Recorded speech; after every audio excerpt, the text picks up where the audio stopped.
साथियों, मैं doctor Manoj Ahuja Ahuja news channel में आपका हार्दिक अभिनंदन करता हूं। आहूजा न्यूज बुलेटिन देखने से पहले हम आपको बता दें, हमारा न्यूज चैनल कोई प्रोफेशनल चैनल नहीं है। हमारे से जो लोग जुड़े हुए हैं, जो हमारे सब्सक्राइबर्स हैं, उनकी खबरों प्राथमिकता से दिखाना हमारा पहला उद्देश्य है। इसके साथ ही हम लीगल अपडेट दिखाते हैं। इसके अलावा मसूदा विधानसभा से जुड़ी खबरें दिखाना भी हमारी प्राथमिकता में शामिल है। कहीं भी किसी के साथ अन्याय हो रहा हो, किसी के साथ अत्याचार हो रहा हो, वो यदि हमारे पास खबर भेजते हैं तो हम उस खबर को प्रॉपर मंच तक पहुंचाते हैं, उसकी आवाज बनने की कोशिश करते हैं। हमारा न्यूज चैनल ऐसे कई लोगों को उनकी समस्याओं को निवारण कर चुका है। आज फिर हम आपके पास महत्वपूर्ण खबरें लेकर के आ रहे हैं। और अगर आपने हमारे न्यूज चैनल को सब्सक्राइब नहीं किया है तो आइए, आप भी हमारे परिवार के सदस्य बनिए, हमारे न्यूज चैनल से जुड़िए।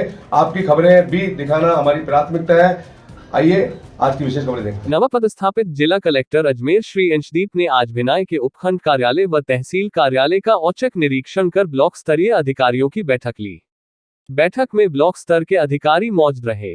बैठक के दौरान जिला कलेक्टर ने ब्लॉक मुख्य चिकित्सा अधिकारी भिनाई डॉक्टर राकेश कुमावत को वैक्सीनेशन की और अधिक प्रगति हेतु निर्देशित किया।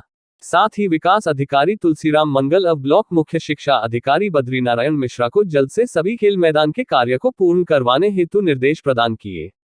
कानून और शांति व्यवस्था व कोविड गाइडलाइन की पूर्ण पालना हेतु थानाधिकारी महावीर प्रसाद मीणा को भी निर्देश प्रदान करवाए। उक्त बैठक उपरांत श्रीमान जिला कलेक्टर द्वारा उप तहसील देवलिया कला का निरीक्षण किया गया। निरीक्षण दौरान आम जन से संबंधित राजस्व कार्य जल्द से जल्द निपटाने हेतु भीवनराज परिहार तहसीलदार भिनाई को निर्देशित किया। बैठक व निरीक्षण के दौरान उपखंड अधिकारी संजू मीणा, तहसीलदार भीवनराज परिहार, विकास अधिकारी श्री तुलसी राम मंगल, अतिरिक्त विकास अधिकारी फिरोज खान, ब्लॉक मुख्य शिक्षा अधिकारी डॉक्टर राकेश कुमावत अब मुख्य ब्लॉक शिक्षा अधिकारी बद्रीनारायण मिश्रा मौजूद रहे। जिला कलेक्टर अंशदीप के तहसील कार्यालय में पधारने पर बार एसोसिएशन भिनाई के वरिष्ठ अधिवक्ता शिव कुमार जोशी के नेतृत्व में जिला कलेक्टर का अभिनंदन भी किया गया। इस अवसर पर त्रिलोक जांगिड़, देवकांत व्यास सहित मुंशी ओम प्रकाश भट्ट, जय तेजवानी, कानाराम बजाड़ भी मौजूद रहे।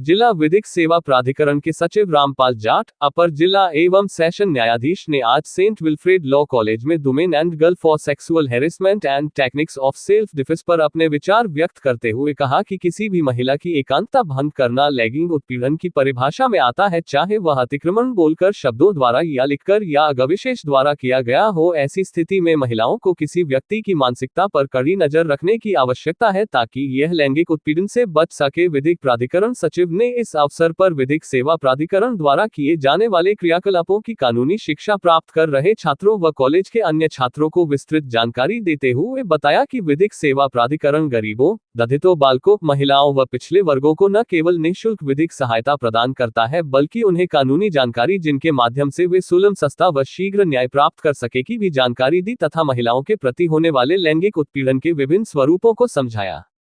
उन्होंने महिलाओं के संरक्षण व उन पर हो रहे अत्याचारों से निपटने के लिए उनके विधिक अधिकारों के बारे में बताया तथा निःशुल्क विधिक सहायता प्राप्त करने के बाबत जानकारी दी। इसके साथ ही उन्होंने यह भी कहा कि विधिक सेवा प्राधिकरण विधिक जागरूकता, विधिक अधिकारों के बारे में जानकारी देने के लिए तरह तरह के कैंप आयोजित करते हैं तथा किसी को विधिक सहायता की आवश्यकता होने पर निःशुल्क विधिक सहायता उपलब्ध करवाते हैं।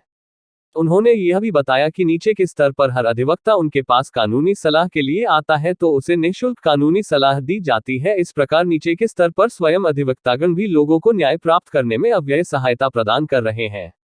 इस अवसर पर अजमेर व किशनगढ़ के अधिवक्तागण ने भी महिलाओं पर होने वाले लैंगिक हमलों से संबंधित कानूनों की जानकारी दी तथा कॉलेज के विद्यार्थियों ने भी वाद विवाद स्वरूप दैनिक जीवन में महिलाओं के साथ लिंग भेद किए जाने की सामाजिक स्थिति की भी चर्चा की, जिसका संतोषपूर्ण तरीके से समाधान किया गया।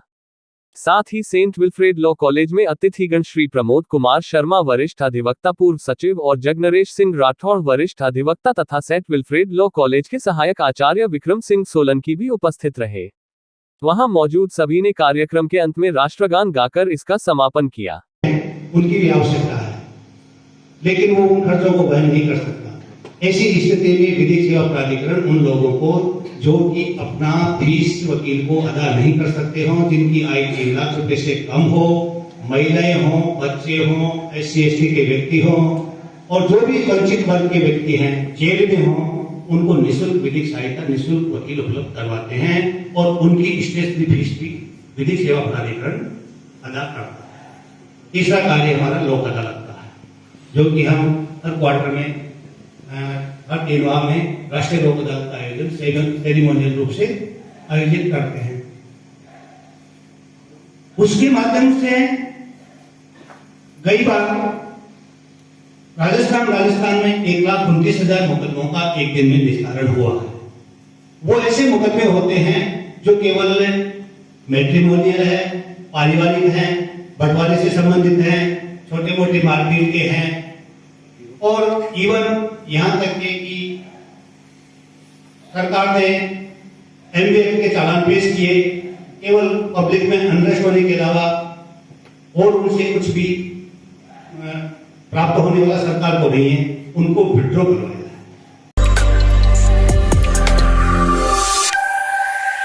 वैष्णव समाज की बालिका को मुस्लिम युवक द्वारा बहला फुसलाकर अपहरण कर ले जाने के मामले में आज वैष्णव समाज के लोगों ने पुलिस थाना विजयनगर के थानाधिकारी दिनेश चौधरी तथा विजयनगर तहसीलदार को ज्ञापन देकर 24 घंटे के भीतर आरोपी को गिरफ्तार करने की मांग की है। वैष्णव समाज के भिनाय प्रतिनिधि रामलाल वैष्णव ने बताया कि पुलिस थाना विजयनगर जिला अजमेर में मुकदमा नंबर 37 सन 2022 अंतर्गत धारा 363, 342, 366 भारतीय दंड संहिता का दिनांक 30 जनवरी 2022 को दर्ज होने के पश्चात अब तक अपहृत बालिका का सुराग नहीं लगने व दोषी व्यक्ति को पुलिस एवं प्रशासन द्वारा अब तक गिरफ्तार नहीं किए जाने के विरोध में तथा शीघ्र अतिशीघ्र कार्रवाई करवाने के लिए आज वैष्णव बैरागी समाज, चारों चोखला एवं सर्व हिंदू समाज ने आज थाना अधिकारी विजयनगर एवं तहसीलदार विजयनगर को सुबह 11 बजे ज्ञापन देकर 24 घंटे का अल्टीमेटम दिया गया है। वैष्णव समाज के लोगों ने तेजा चौक सथाना बाजार विजयनगर में एकत्रित होकर सर्व हिंदू समाज के नेतृत्व में ज्ञापन देते हुए कहा कि इस मामले में सर्व हिंदू समाज की आन बान शान के लिए सहभागी बने।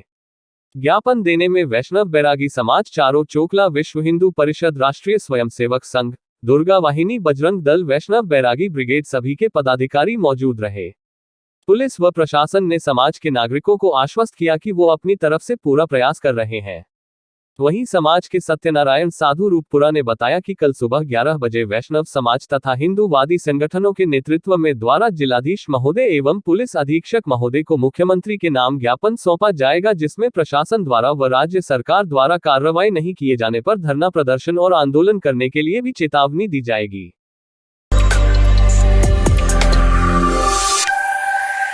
तीर्थ नगरी पुष्कर वासियों के लिए खुशखबरी। जी हां, अब पुष्कर के सकड़ी गली मोहल्ले में भी मरीजों को घर बैठे एक फोन करते ही इलाज के लिए एम्बुलेंस तुरंत मौके पर पहुंच जाएगी।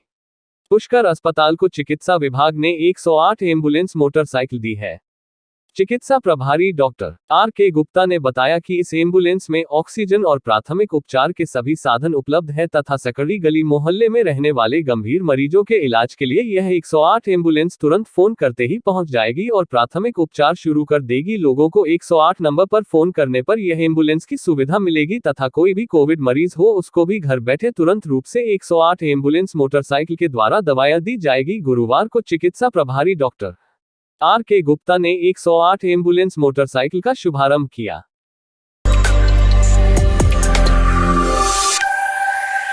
केकेडी के निकटवर्ती ग्राम मेवदाकला में बुधवार को हुए एक युवक के मर्डर की मिस्ट्री को सुलझाने के लिए पुलिस के आला अधिकारियों के विजन में गठित केकेडी सिटी पुलिस की टीम जुट गई है। मामले में गुरुवार को मृतक युवक के चचेरे भाई द्वारा केकेडी सिटी थाने में अज्ञात लोगों के खिलाफ हत्या का मुकदमा दर्ज करवा दिया गया है। वहीं मामले में केकेडी सिटी ने गुरुवार को मृतक के शव का मेडिकल बोर्ड से पोस्टमार्टम करवाकर शव परिजनों को सुपुर्द कर दिया है, जिसके बाद परिजनों ने मृतक का अंतिम संस्कार कर दिया। आपको बता दें कि मेवदाकला गांव में बुधवार देर शाम को गांव के ही रहने वाले देवराज पुत्र घीसालाल गुर्जर नाम के युवक का शव मिला था, जिससे पूरे क्षेत्र में सनसनी फैल गई थी। युवक की कुल्हाड़ी से बेरहमी से वार कर निर्मम हत्या कर दी गई थी। घटनास्थल पर खून से सनी कुल्हाड़ी व मृतक का मोबाइल भी मिला था। देर शाम हुई इस घटना के बाद मौके पर अतिरिक्त पुलिस अधीक्षक घनश्याम शर्मा, पुलिस उप अधीक्षक खीर सिंह, सिटी थानाधिकारी खीर सिंह भी मौके पर पहुंच गए थे तथा वारदात के आसपास सबूतों की तलाश की गई। इस दरमियान रात्रि में ही अजमेर से FSL व अन्य जांच टीमें भी बुलाई गई, जो बारीकी से सबूतों की जांच पड़ताल करती दिखी। देर रात्रि तक एफएसएल, बीटीएस व साइक्लोन टीम घटनास्थल पर मौजूद रही तथा घटनास्थल सहित आसपास पर सबूतों की तलाश करती दिखी तथा वारदात के दौरान आसपास मौजूद रहे मोबाइल की लोकेशन भी ट्रेस की गई। मामले को केकेडी सिटी पुलिस ने देर रात्रि को मृतक के शव को राजकीय जिला चिकित्सालय रखवा दिया था, जिसका गुरुवार को मेडिकल बोर्ड द्वारा पोस्टमार्टम करवाकर थानाधिकारी सुधीर कुमार उपाध्याय की मौजूदगी में शव परिजनों को सुपुर्द कर दिया गया, जिसके बाद परिजनों ने शव को गांव ले जाकर अंतिम संस्कार किया।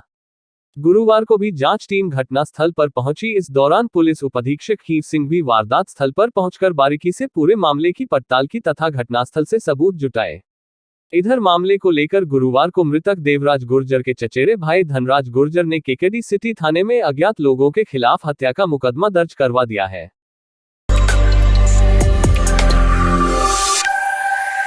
राजनीति का शौक रखने वाले नेताओं की लोकप्रियता का ग्राफ घटाने के लिए अब हनी ट्रैप जैसे जाल बिछाए जाने लगे हैं। ऐसे में नेताओं को अपनी लंगोट को मजबूत रखने की आवश्यकता है। आमतौर पर नेताओं के प्रति यही धारणा रहती है कि उनमें सारे ही ऐब होंगे। उसका मुख्य कारण हिंदी फिल्मों में नेताओं का जो कैरेक्टर दिखाया जाता है, उसी को सामान्य तौर पर आमजन सही होना स्वीकार करता है। पिछले 1-2 दशक में जिस प्रकार से सत्ता को पलटने की साजिशें हम सबके सामने आई हैं, उससे महान राजनीतिज्ञ चाणक्य की कहावत साम, दाम, दंड, भेद पर भी ठप्पा लग चुका है। राजनीति करने वाले लोग यह मान चुके हैं कि उनके द्वारा किया गया हर काम जायज माना जाएगा। इसी सोच के चलते अब राजनीति में बलात्कार व देह शोषण की कहानी चल पड़ी है। भांवरी देवी व बाबूलाल नागर कांड इसके मुख्य उदाहरण है। दोनों ही मामलों के कानूनी पहलुओं पर नजर डालें तो दोनों में ही मामला सहमति का था, लेकिन राजनीति रंजिशें रखने वालों ने उसे हवा देकर अलग रूप दे दिया, जिसकी परिणति हमारे सामने है। हाल ही में भंवर सिंह पलाड़ा व मंत्री रामलाल जाट का मामला भी मीडिया में खूब उछाला जा रहा है। पल पल का अपडेट देखने के लिए आमजन भी लालायित है, तो मीडिया के पास भी एक नया मुद्दा आ गया है। मीडिया भी अलग अलग एंगल से इस मामले में अपडेट दे रही है। इन सब उदाहरणों को देखते हुए अब राजनीति का शौक रखने वालों को काफी सावधान रहने की जरूरत है। षड्यंत्र वहीं रचा जाता है जहां षड्यंत्र रचने की गुंजाइश होती है। कहते हैं ना आग लगती है तभी धुआं उठता है। जिस प्रकार से तैराक को तैराकी से खतरा होता है, ड्राइवर को दुर्घटना से खतरा होता है, उसी प्रकार नेताओं को सुंदरियों से खतरा है। वैसे भी आजकल फेसबुक पर ऐसी सुंदरियों का मायाजाल बिछा हुआ है जो फ्रेंडशिप होते ही मैसेंजर पर आकर अश्लीलता परोसने लगती है।